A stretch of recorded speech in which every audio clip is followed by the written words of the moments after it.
add a new tense to our knowledge of the tenses in English. So far, we have learned the present tenses, present simple and present continuous.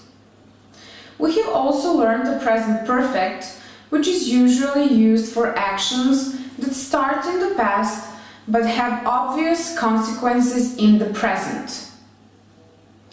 And we talked about the past simple, which is used for actions that completely happened in the past. I believe that present perfect has been the hardest of all, but let's try to learn now about the present perfect continuous tense. We usually use this tense when we want to talk about actions that started in the past and can be continued in the future. I have been learning English for 5 years. Also, if we talk about the beginning of something, we can use this tense. She has been living here since 1987.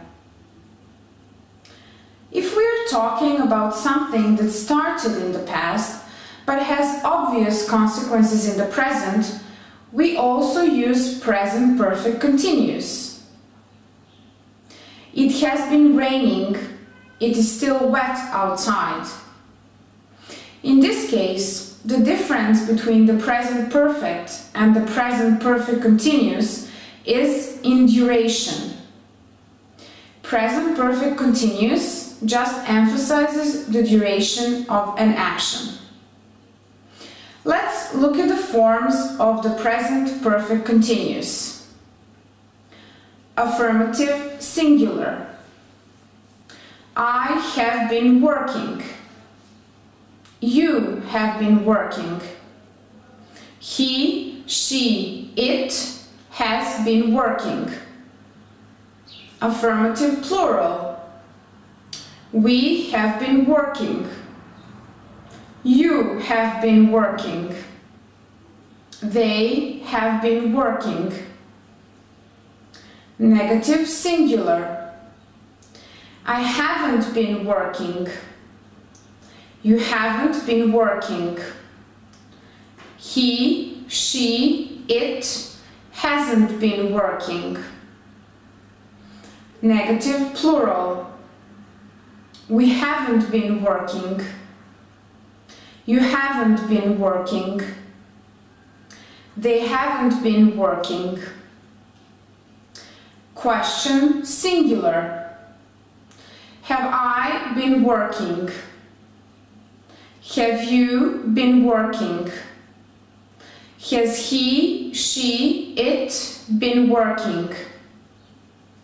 Question plural. Have we been working? Have you been working? Have they been working? As you can notice, we make present perfect continuous with present perfect of the verb to be and the present participle of the verb we are using, or the ing form.